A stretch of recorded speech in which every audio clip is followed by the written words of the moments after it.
Esse é o Ancapso e nós vamos falar sobre a situação da Ucrânia hoje, dia 9 de março, são 8 horas da manhã aqui no Rio de Janeiro, 1 hora da tarde lá em Kiev no momento que eu gravo esse vídeo, e os russos estão fazendo um grande ataque à infraestrutura ucraniana que começou na noite de ontem, mas como vocês podem ver, neste momento também a gente tem alerta de ataque aéreo em toda a Ucrânia. Dá para ver aqui os pontinhos vermelhos onde houve grandes ataques ontem, e aqui os azuis, o alerta aéreo para agora, esse momento, 1 hora da tarde lá em Kiev, né? Na noite de ontem para hoje, foram 81 mísseis lançados no total, que atingiram várias termoelétricas, subestações e também residências civis. Infelizmente, há mortos. O ataque começou por volta das 2 horas da madrugada. A primeira parte dele acabou às 7 horas da manhã no horário de Kiev hoje, mas agora, como eu falei, a volta das 13 horas, voltou a soar o alarme aéreo lá. Os MiG-31K, que carregam mísseis Kinzhal, estão neste momento no ar. Kinzhal é aquele míssil russo que chega a 12 vezes a velocidade do som.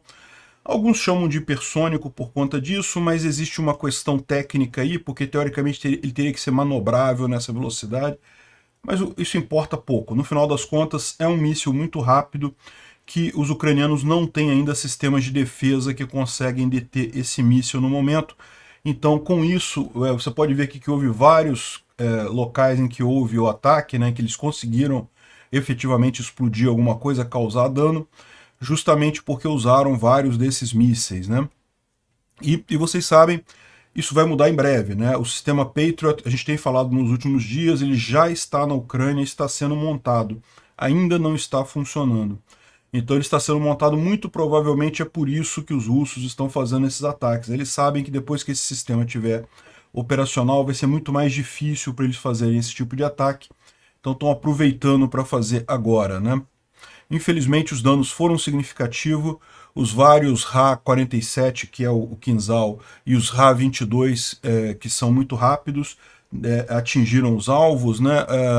A situação na usina nuclear de Zaporizhia ficou mais complicada aqui em Enerhodar, como a linha de transmissão dela foi derrubada por esse ataque russo ontem.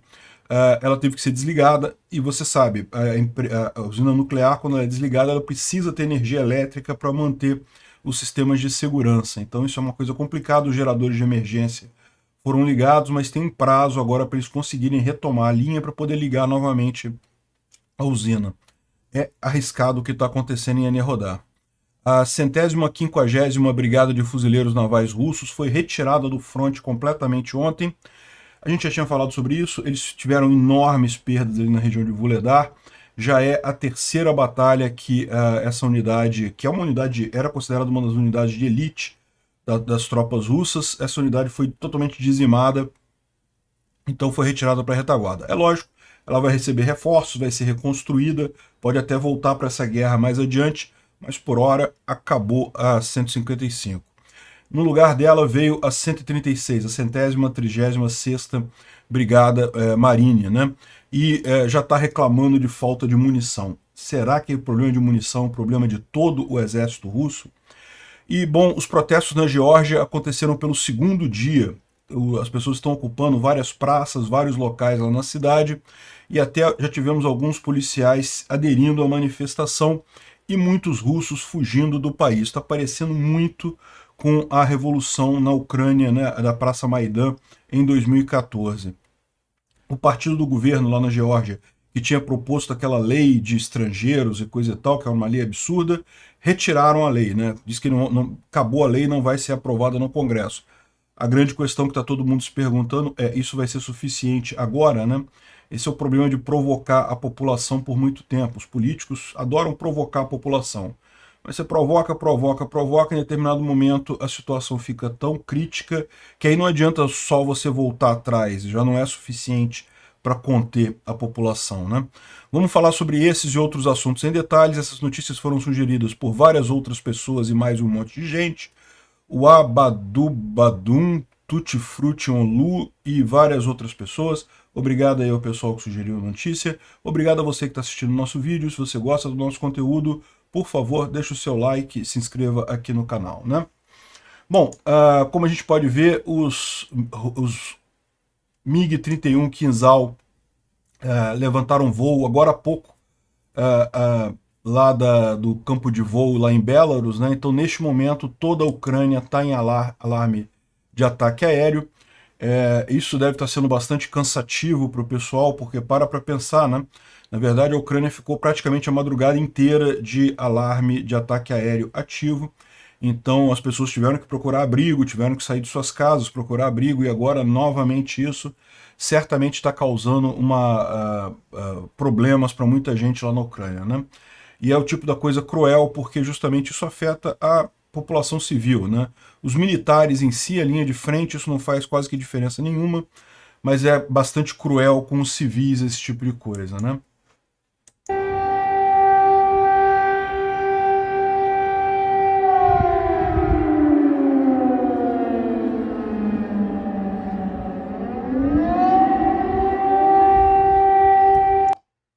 Esse é o som do alarme lá de ataque aéreo, é bastante assustador, né? Na noite de ontem para hoje, todas as grandes cidades ucranianas foram atingidas por foguetes e esse ataque massivo está acontecendo até agora. Isso aqui foi falado durante a madrugada, né? Mas o alarme de ataque aéreo ficou ligado por 6 horas da noite, ao longo da noite completa, né? Ou seja, realmente foi bastante crítico isso daí.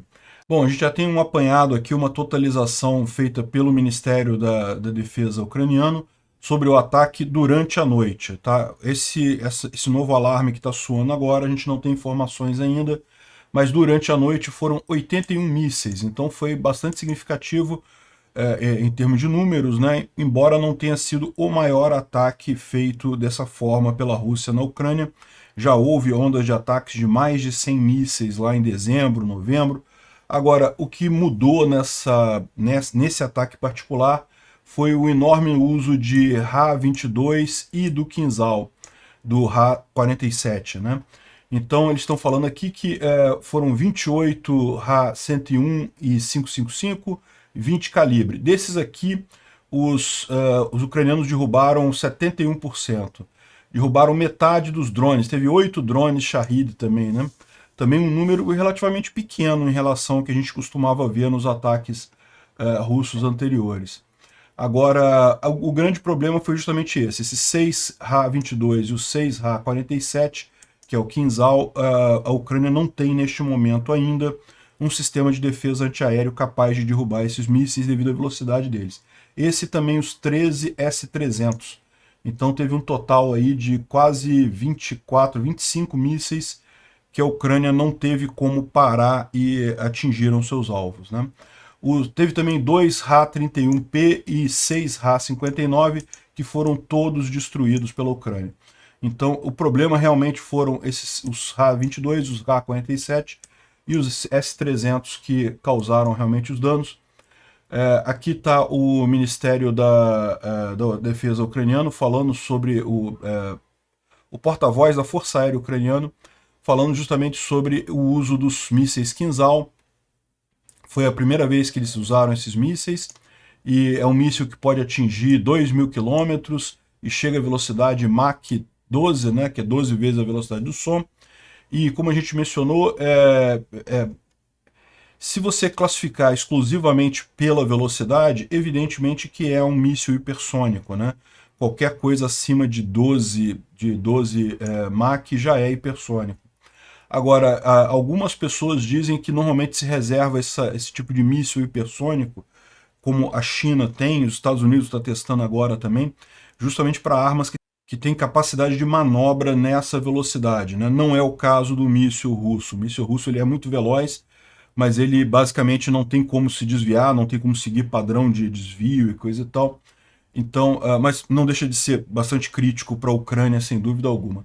E sim, esses mísseis Kinzhal podem ter armas atômicas neles, né? Nesse momento, como a gente pode ver aqui, novamente está sob alarme aéreo, ou seja, de novo, pelo MiG-31, que é quem carrega o Kinzhal. Não dá para saber se eles vão de fato disparar os mísseis agora.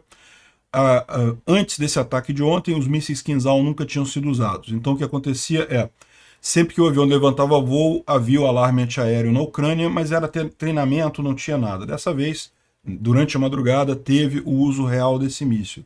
Agora a gente não sabe. Pode ser treinamento? Pode. Pode ser mais um ataque? Também pode, né? De acordo com as últimas informações, a Rússia atacou 3 plantas térmicas, né, de produção de energia elétrica da empresa ucraniana, e uma delas era em Zaporizhia, mas aqui ele não está falando, isso é importante notar, não foi a usina nuclear de Zaporizhia, foi uma usina térmica que tem lá.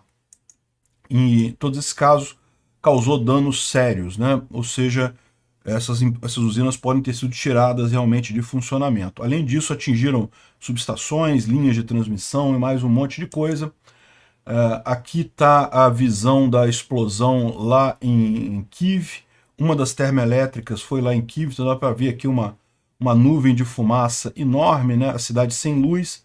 Isso daqui certamente foi agora no amanhecer do dia lá na Ucrânia. Aqui também em Kiev aqui foram destroços de mísseis que caíram em um estacionamento e acabaram causando um incêndio ali dos carros.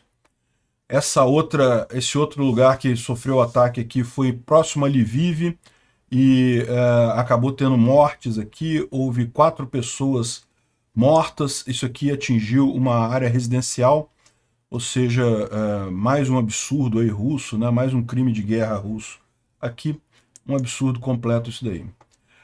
Também em Odessa teve ataques que atingiram Odessa, várias linhas de suprimento e a torre de suporte foi danificada. Os trabalhadores da indústria já começaram o trabalho de reparo. Aliás, isso é verdade para todas as regiões da Ucrânia. Então, esse tipo de ataque é um ataque que causa muito danos, causa muitos problemas para os civis ucranianos, mas rapidamente isso é consertado. O que a gente tem visto é que não deve ter grande problema nisso daí.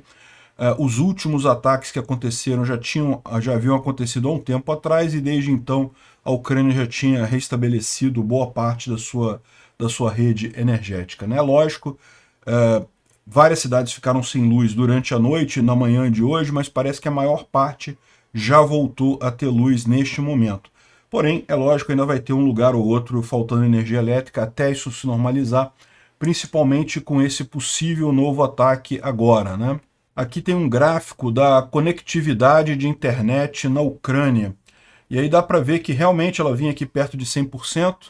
Aí quando deu lá por volta da meia-noite, quando começou o ataque, né, ela caiu muito rapidamente e voltou imediatamente depois, ou seja, já um pouco depois já voltou a conectividade. Lógico, a conectividade da internet depende de energia elétrica, então isso aqui significa que a luz realmente faltou também nesse período e voltou rapidamente, né? Repara que rapidamente aqui justamente deve ser a parte da noite que ficou até amanhã, só na manhã que foram religadas as coisas, né?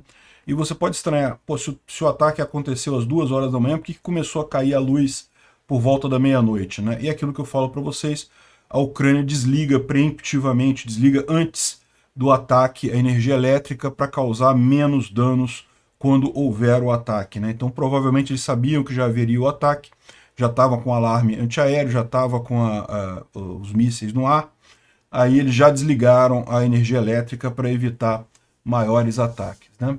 maiores danos quando o míssil chegar. Agora, o grande problema é a usina nuclear de Zaporizhia, porque vocês sabem, ela está controlada pelos russos, né? Os russos invadiram essa usina de forma ilegal e sempre tem o risco deles fazerem alguma maldade, causarem algum acidente proposital ali. Então isso é sempre complicado. A gente está vendo aqui, ó, o que aconteceu. Ao longo do dia de ontem, os russos voltaram a usar a usina para armazenar equipamento militar. Vocês lembram, há um tempo atrás, a IAEA, né, que é o órgão da ONU, passou a fazer uma fiscalização em cima dessa usina nuclear ali, e proibiu os russos de guardar equipamento militar ali na usina. Só que os russos agora voltaram a fazer isso. Por quê? Porque eles estão preocupados. Os ucranianos devem fazer uma ofensiva grande aqui na região de Zaporizhia, e evidentemente uma das possibilidades é aqui em Melitopol, e nesse caso Enerhodar, que fica logo aqui do lado, onde fica a usina nuclear, seria estratégica para os russos ter equipamentos aqui, né? Além do que, eles sabem que os ucranianos têm que tomar muito cuidado na hora de bombardear a região, justamente para não atingir a usina nuclear de Enerhodar aqui, né? Então, com tanto agrupamento de equipamento ali, os ucranianos agiram de novo, não na usina nuclear, evidentemente, mas atingiram a cidade de Enerhodar, que é onde tem o grosso dos equipamentos russos aqui. Dá para ver que a grande coluna de fumaça é na cidade, não é na usina. Aqui tem mais uma imagem aqui, eu tenho um vídeo aqui também desse local que foi atingido ali em Enerhodar. Isso aqui foi antes do bombardeio da madrugada, isso aqui foi ontem, tá? Então, os ucranianos fizeram esse ataque aqui, mas isso não teve problema para Enerhodar, para a usina em si, só para a cidade. E agora, com esse ataque russo que houve na madrugada, linhas de transmissão que saíam de Enerhodar foram destruídas. E com isso você tem um problema agora, que é justamente a usina, você sabe, isso vale para qualquer usina, não só as nucleares, mas ela não pode produzir energia elétrica se não tiver para onde distribuir essa energia, né? É preciso ter a linha de distribuição para você manter o seu gerador funcionando. Então, como a linha de transmissão foi derrubada pelo ataque da madrugada, ataque russo da madrugada, eles tiveram que botar a usina em modo de desligamento, desligaram os reatores todos.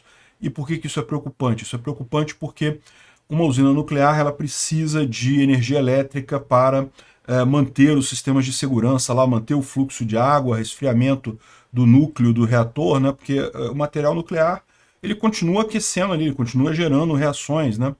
Então, e se a usina não está gerando energia, ela acaba consumindo energia. Então é uma situação preocupante, eles estão já com os geradores diesel funcionando lá. A questão toda é que esses geradores têm capacidade para 10 horas. Será que em 10 horas eles conseguem recuperar as linhas de transmissão para poder ligar novamente a usina, né? Bom, existem outras alternativas também, eles podem simplesmente reabastecer e reabastecer nos geradores, mas é sempre uma coisa muito crítica, porque em algum momento pode um gerador desse falhar, e daí você vai ter uma situação catastrófica ali na usina. É aquele negócio, é igual rodar de carro com step, né? O gerador é o step, ele tá ali para entrar em caso de emergência, mas tu não pode ficar andando com step, porque se furar o step aí, meu amigo, aí acabou, né? E vale a pena ressaltar também que, embora eles estejam acreditando isso, a linha de saída da usina, esse desligamento, pode não ser verdade isso, pode ser que os russos tenham desligado a usina por qualquer outro motivo lá, né? Então, pode ser mais uma briga dos russos por conta dos ucranianos terem atingido o equipamento deles que estava ali na cidade de Enerhodar. O pessoal da IAEA já está lançando o alerta que pela sexta vez a usina nuclear de Zaporizhia perdeu energia elétrica, né, foi desligada. Isso é arriscado, cada vez que isso acontece é um risco de gerar um acidente nuclear ali na região. Então, realmente o pessoal está preocupado com isso daí. A minha visão é que já deveria ter desligado essa usina definitivamente, né? Mas é aquele negócio, a Rússia não quer fazer isso, justamente porque ela fica com essa carta na manga, de poder ameaçar um desastre nuclear ali na região. Aqui em Vuhledar, os ucranianos atingiram aparentemente um depósito de munição russo que tinha ali perto, explosão muito bonita. Vuhledar, os russos continuam tentando avançar, mas certamente não tem mais o mesmo impacto que antes, né? E a informação que a gente tem, inclusive, é que a 150ª Brigada Kamikaze, como diz o Dmitry aqui, né? Não é Brigada Kamikaze, é Brigada dos Fuzileiros Navais Russos, mas é kamikaze no sentido de que ficou tentando tomar a Vuhledar durante tanto tempo, insistindo nos mesmos erros, cometendo as mesmas besteiras, perdendo tanques e mais tanques. A gente falou sobre aquela grande, mais de 130 blindados que os russos perderam ali na região, tentando tomar a Vuhledar e sem conseguir. E a gente já falou há algum tempo atrás que a 150ª meio que acabou. Assim, restou menos de 30% dos originais lá, das pessoas que realmente sabem lutar dentro da brigada. Ela já foi uma brigada de elite do exército russo, agora foi jogada para a retaguarda, certamente vai ser complementada, né? Vão botar novos conscritos ali, vão botar novos mobilizados. Mais adiante pode ser que ela volte, mas é aquele negócio, já não dá para chamar mais de uma tropa de elite, né? Já não é mais uma brigada de elite, porque já tem tanto, só tem conscrito ali, só tem mobilizado ali, não tem mais soldado experiente de fato, né? No lugar dele, eles colocaram a 136ª Brigada, também de Marines Navais, só que o pessoal chegou lá e no dia que chegou lá já está reclamando de falta de munição. Pior, eles estão dizendo aqui, ó, estão acusando o comando do exército russo de estar mandando toda a munição para o Wagner. Ué, o Wagner, a gente viu, eles estão reclamando de munição também lá, né? Estão falando que está faltando munição e coisa e tal.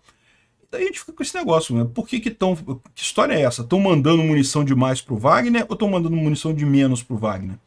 No final das contas, o que dá para entender dessa história toda é o famoso caso do cobertor curto, né? Simplesmente não tem munição para todo mundo e daí todo mundo se sente, não, mas o fulano está ganhando mais do que eu, peraí. Né? Isso é típico dessa situação, né? Eu não estranho nada que eles estejam mandando para o Wagner, priorizando o Wagner, na verdade, com as munições e coisa e tal, justamente porque se tornou muito importante para os russos tomar Bakhmut, né?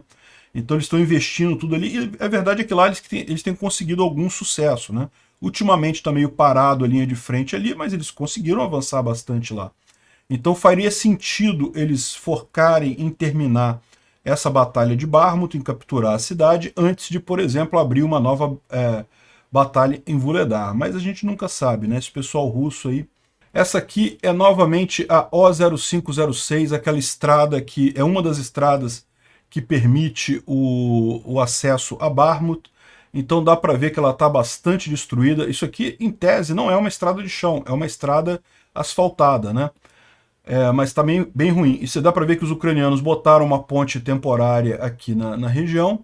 Então eles estão conseguindo usar essa estrada para abastecer Bakhmut, mas certamente é uma coisa precária, né? Dá para ver que já está sob a linha de fogo dos russos, vários blindados, vários caminhões, vários carros aqui atingidos ao longo da estrada. Ou seja, a situação continua bastante precária aqui, né, em Bakhmut. Essa aqui é a O0506. Embora, lembra, por que o pessoal está passando por aqui, botou a ponte temporária aqui? Por quê? A gente falou isso ontem, os ucranianos de fato conseguiram avançar bastante por aqui, conseguiram afastar os russos da estrada um pouco aqui nessa região. Não foi uma grande abertura, um grande contra-ataque, mas foi um pequeno contra-ataque que certamente facilitou esse acesso por aqui. Além disso, os ucranianos estão usando essa estrada aqui, a N32, ou T0504 também, porque parece que ela tem... essa ponte aqui está destruída também, tá? Essa ponte aqui não funciona. Mas eles usam a estrada até aqui, aí aqui pega uma estrada de chão, eu não sei exatamente qual é o caminho que eles fazem, mas eles têm algumas estradas de chão aqui que eles conseguem pegar e atravessar e chegar aqui na cidade de Chasiv Yar. Então eles ainda usam essa estrada aqui também, né? Ou seja, embora a situação em Bakhmut esteja crítica, ninguém está dizendo que não está crítica, não, está bastante crítica. Eu mesmo achei que os ucranianos iriam sair da cidade, iriam abandonar a cidade, mas a gente viu o pessoal do comando dizendo que vai manter a cidade, que vai segurar, e de fato os ucranianos têm feito ações aqui para tentar manter essas vias acesas, né, essas vias funcionais, né? Bakhmut, a quantidade de tropas aqui é muito grande, então é muito importante manter a via de suprimento, ou a linha de comunicação, como eles chamam, o termo militar correto, né? Para manter esse pessoal aqui, e também para, caso a situação se torne insustentável, eles tirarem o pessoal daqui, né? Segundo o canal Reporting from Ukraine, que faz essa verificação da guerra, né, eu sempre uso ele aqui, os ucranianos estão de fato nesse momento agindo para manter aberta aqui a linha de comunicação com Bakhmut, afastando os russos nesse ponto aqui, é o principal nesse momento, mas existe já um planejamento maior que já tem bastante tropas ucranianas, tanto aqui quanto aqui, cujo objetivo seria fazer um grande cerco ao Wagner, ou seja, atacar aqui por trás e por aqui também. A gente já tinha falado alguns dias atrás que isso era o grupo Wagner estava dizendo que faria esse tipo de coisa, né, que os ucranianos estavam planejando esse tipo de coisa. Eu falei para vocês que eu não sabia se seria isso, porque isso daqui seria uma grande contraofensiva, não seria até essa operação aqui para manter as tropas, manter a linha de comunicação, isso aí é óbvio, faz todo sentido, é um contra-ataque pequeno, só mesmo para você manter o acesso aqui. Agora, o que eles estão propondo aqui de justamente fazer um flanco por aqui, ó, atingir justamente essa área aqui, segundo eles estão dizendo, por que isso se tornou viável, né? O grupo Wagner, ele tinha uma área de pouco mais de 40 quilômetros para cobrir, e agora, olha como é que está a linha de frente aqui do Wagner, olha só, está enorme. Então, isso aqui significa que ele está muito espalhado, ele está muito reduzida a capacidade dele de se defender, né? Então, será que os ucranianos vão conseguir fazer isso? Vão conseguir isolar o Wagner nessa região aqui, tentar tomar Yakovlivka e depois Soledar? Pode ser que sim, né? Vamos aguardar aí nos próximos dias. Bom, vamos aproveitar para dar uma olhada aqui na linha de frente com o Defimon. Já estamos em pleno degelo da primavera lá, né? Já está começando a região da chuva. Aqui, ó. Dá para ver incriminar, chuva nos próximos dias todos e temperaturas positivas, até a mínima acima de zero. Então agora está começando para valer a parte da lama lá, né? Vamos ter que esperar aí pelo menos algumas semanas para secar. Essa operação toda que a gente está vendo aqui, eventualmente, se isso acontecer, não vai ser imediatamente agora, o pessoal tem que esperar secar a lama, né? Mais uma vez, parece igualzinho do de ontem, se a gente olhar aqui, né? Atingiram aqui Grianivka, tentaram avançar para Grianivka, mas não conseguiram. Aqui tentaram em Nevsky e Bilororivka. Repara que não estão falando nada de Kreminá, né? Mas a gente sabe que tem coisa acontecendo aqui em Kreminá. Pode ser que a Ucrânia... Lembra, a Ucrânia ela fala muito os ataques dos russos, mas ela evita... Essas informações que ele está dando aqui, né, são as informações do exército ucraniano, que evita falar dos seus próprios ataques, dos seus próprios avanços, né? Aqui em Bakhmut, novamente a mesma situação, né? A gente já falou sobre a situação aqui em Bakhmut, também não teve nenhuma alteração. Spirne, tentaram avançar para Spirne, Fedorivka e Orihovo, Vasilivka tentaram também.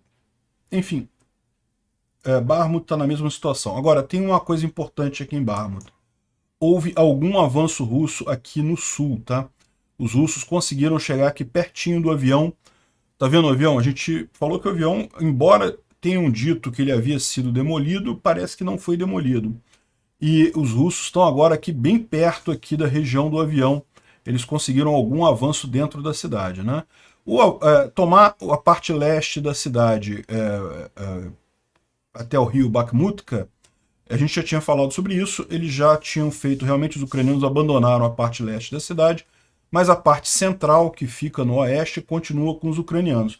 Mais preocupante é justamente esse avanço sul aqui, que efetivamente aconteceu, né? Por outro lado, a gente tem também os ucranianos avançando mais aqui ao norte, né? A linha amarela eram os russos no dia 1º de março. A linha azul são os russos agora. Então repare que aqui eles avançaram de fato, aqui também eles avançaram de fato. Agora aqui eles recuaram. Eu acho que o recuo foi maior do que esse que o Defimon está mostrando aqui, né? Mas recuaram. Eles estavam mais próximos da O0506 no início de março do que agora. E aqui também os russos eles tinham já chegado em Dubovo, Vasilivka, né? Ou pelo menos uma parte da cidade, e agora foram expulsos pelos ucranianos. Os ucranianos já estão chegando aqui novamente em Berivka, né? Então dá para ver como é que está isso daí. O resto aqui no sul não teve nenhuma mudança significativa. A preocupação realmente é esse avanço aqui no sul que pode indicar problemas para os ucranianos, né? Aqui ele faz aquela coisa de você plotar todas as batalhas que estão acontecendo, tudo que está sendo feito e coisa e tal. Então dá para ver os pontos azuis é onde os ucranianos estão fazendo alguma coisa, e os pontos vermelhos é onde os russos estão fazendo alguma coisa. Você vai ver uns pontos desgarrados aqui, porque isso aqui na verdade pega nos últimos dias, né? Então pode ter coisa que os ucranianos estavam ali naquele lugar há um tempo atrás e já não estão mais, né? Por exemplo, essa parte toda leste da cidade aqui, os ucranianos já saíram daqui já há algum tempo, né? E outra coisa que pode acontecer também é que você tem patrulhas de sabotagem, de serviços especiais e coisa e tal, e esse pessoal de fato acaba indo atrás das linhas inimigas e causando alguma batalha por ali, né? Em Avdiivka também teve mais um monte de tentativas aqui dos russos de avançar, sem sucesso. Agora, os russos estão dizendo que tomaram Vezele. De novo, vamos ver o que vai acontecer aqui. Vocês lembram, a gente falou sobre a tomada de Vezele há alguns dias atrás, já tem algumas semanas isso, e que os ucranianos fizeram um contra-ataque aqui e acabaram destruindo muito da tropa russa que tinha aqui, né? Ficou indo e vindo aqui em Vezele. Foi aqui até que eles fizeram aquele cavalo de Troia, deixaram um M113, né, que é um carro de combate, um blindado de combate americano, deixaram cheio de explosivos, aí os russos ficaram todos felizes da vida. Oba, vamos fazer um troféu aqui, vamos ter um troféu, um tanque americano e coisa e tal. Não é tanque, tá? O M113 é um APC, é um transporte de tropas. Ele tem blindagem, mas a blindagem dele não é uma blindagem muito grande, e ele também não é um veículo de apoio à infantaria, né? Ele só transporta tropa mesmo. Então, não é que não seja importante, é um veículo muito usado, muito importante. Provavelmente esse que foi usado como cavalo de Troia, ele estava com algum defeito já estava danificado, não poderia ser usado para outra coisa, então fizeram o cavalo de Troia. Foi justamente nessa região aqui, né? Aqui nessa região ele aponta que, embora os russos não tenham conseguido avançar muito, se você comparar as linhas de frente no dia 1º de março, na verdade ele está botando no dia 25 de fevereiro, né? E agora, no dia 8 de março, dá para ver que os russos avançaram um pouquinho aqui, avançaram um pouquinho aqui também, em Vodiane, e avançaram aqui em Vezele também, nessa região aqui, né? Ou seja, de fato, houve algum avanço pequeno, avanço russo aqui, mas houve. E aqui, ao contrário de Bakhmut, em que você tinha coisas tanto em um sentido quanto no outro, aqui não, aqui foi só os russos que avançaram mesmo, né? Os ucranianos estão muito bem preparados aqui em Avdiivka, não vão ceder a cidade fácil. Mas aqui para baixo, os russos tentaram mais uma vez em Marinka, né, e Pobjeda, e aqui também em Novomikhalivka. E assim, tentaram também em direção a Vuhledar, estão tentando também avançar em direção a Vuhledar aqui no sul, mas por enquanto nenhuma novidade nisso daí. O Instituto para o Estudo da Guerra fala sobre o fato de que ontem o grupo Wagner disse que tomou toda a parte leste de Bakhmut. Isso não é novidade para a gente já falou já há algum tempo que os ucranianos estavam preparando essa saída da parte leste. Por que eles fizeram isso? Eles agora estão numa posição defensiva muito mais firme, muito mais fácil ali. Eles estão encastelados nos edifícios altos do centro de Bakhmut e agora os russos têm que atravessar um rio. Então agora ficou realmente complicado para os russos ali, né? Então, o Instituto para o Estudo da Guerra fala que considera que os russos continuam incapazes de aproveitar uma eventual queda de Bakhmut para continuar um ataque, mas que as forças russas estão dizendo, o Prigozhin está dizendo, que assim que Bakhmut cair, o Wagner vai sair dali, e aí vocês vão ver o exército russo, de fato, avançar e tomar todas as cidades, vão chegar até Sloviansk, Kramatorsk, coisa e tal. Não, nada. Esse pessoal tá lutando desde o ano passado, não conseguem avançar nada. Então, o que o Instituto para o Estudo da Guerra fala justamente é isso. Não vão. Se tomarem Bakhmut, vão parar logo depois de Bakhmut, não vão conseguir avançar, né? Os Estados Unidos oficialmente negaram aquela investigação do jornalista alemão lá, que disse que foi um grupo pró-ucraniano que alugou um iate, foi lá e mergulhou e fez o negócio lá do gasoduto Nord Stream, né? Eu já tinha falado para vocês, é impossível esse negócio, é uma idiotice completa isso, não tinha nenhuma lógica aquilo ali. Claramente o que é aquilo? É mais propaganda russa. Os russos têm esse negócio. Quando você não tem um argumento contra a coisa, você joga um monte de histórias diferentes, que aí você confunde a opinião pública, fica cada um falando uma coisa diferente, e no final das contas isso ajuda os russos, né? Porque, como vocês sabem, o culpado foram os russos ali, né? Oficiais poloneses e alemães anunciaram que vão enviar 28 Leopard 2 para a Ucrânia em março de 2023, né? Ou seja, isso aqui deve aumentar, deve melhorar bastante a capacidade ucraniana. Mas 28 tanques ainda não é uma coisa que faça aquela diferença, né? Vamos esperar, a gente sabe que ao longo do ano devem chegar 400 tanques para a Ucrânia. Como eu disse para vocês, o meu chute para quando vai ser a grande contraofensiva ucraniana é lá meados de abril, mas vamos ver, pode ser em março já, em março, mais para o final do mês, já deve estar seca a lama e a partir daí tudo é jogo, né?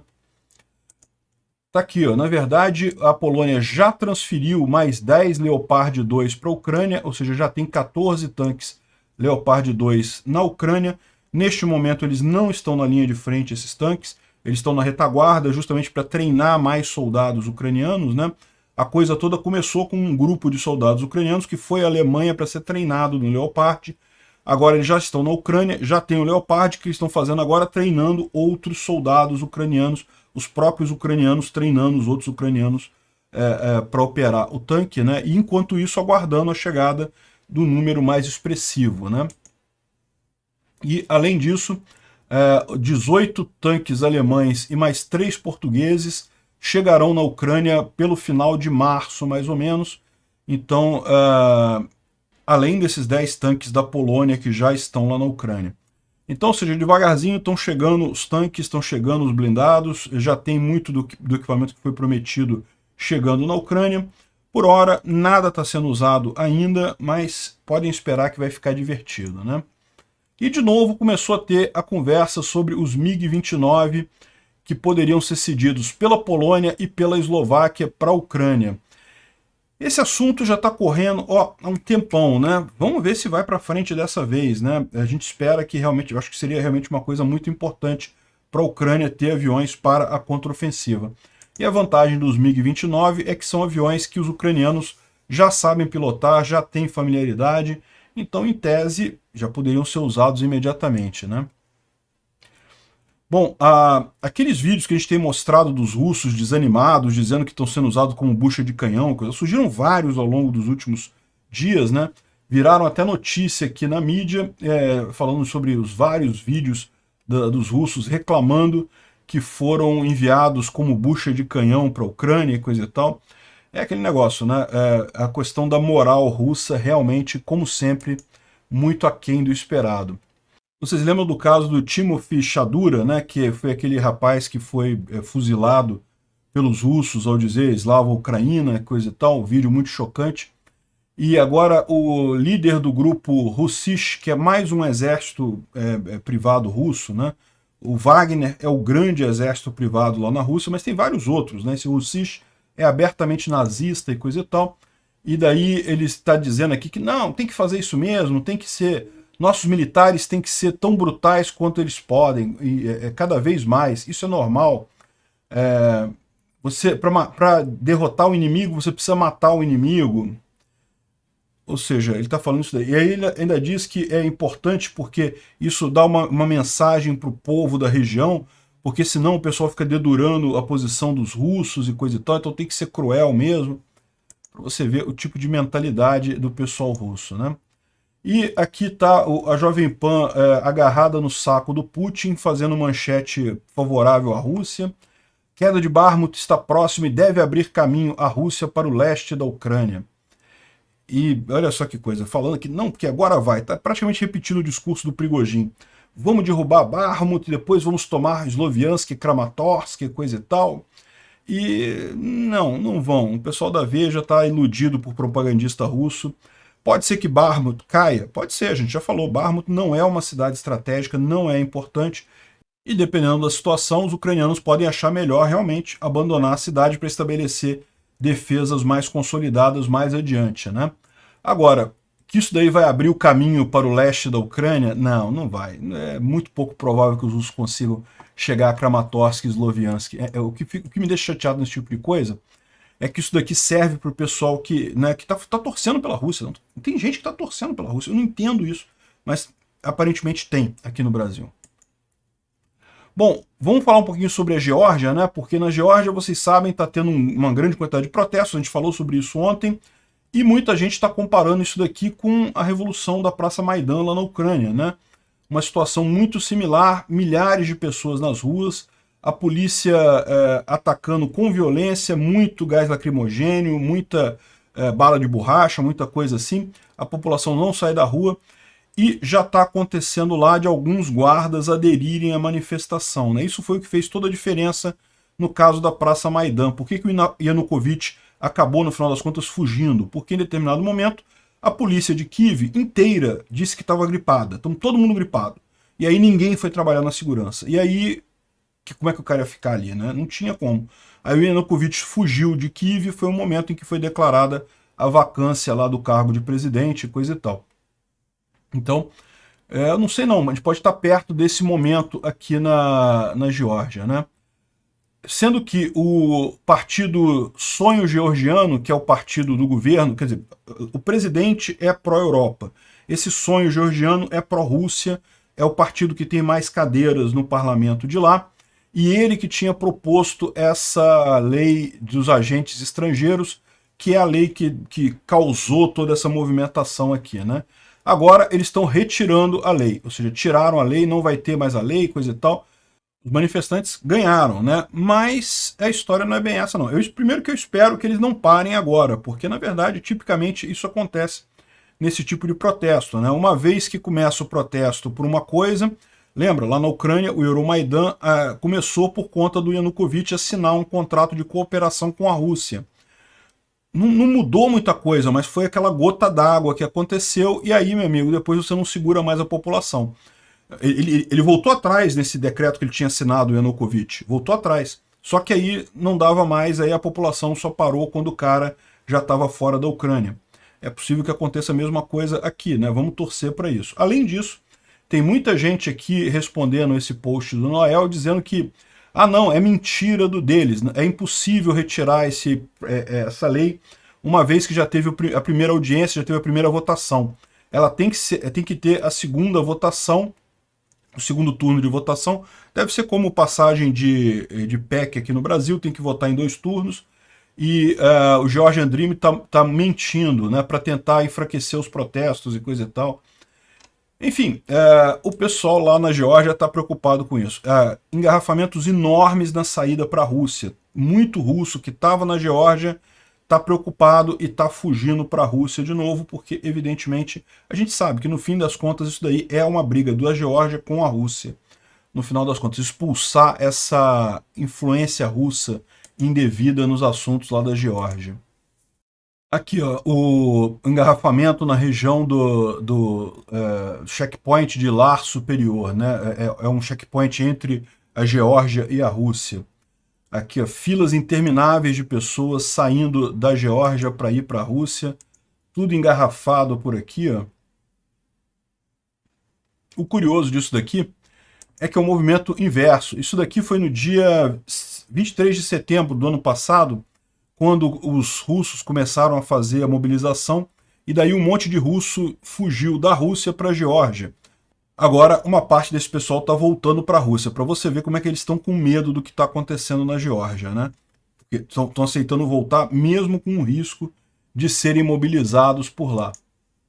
Enfim, parabéns ao povo da Geórgia, aí mostrando a força da indignação com leis absurdas aprovadas aí pelo governo, né? Eu espero que o governo aqui do Brasil, o governo do corrupto ladrão de 9 dedos, também tenha isso em mente, tá?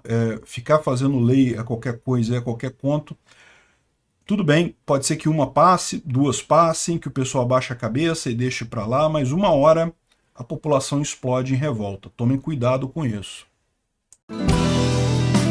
Obrigado por assistir o vídeo até o final. Além de curtir, compartilhar e se inscrever no canal, considere se tornar patrocinador com valores a partir de R$ 1,99. Clique no botão Seja Membro abaixo para saber as condições e vantagens de patrocinar o canal. Mais informações sobre o nosso projeto, visite nossos sites indicados na tela.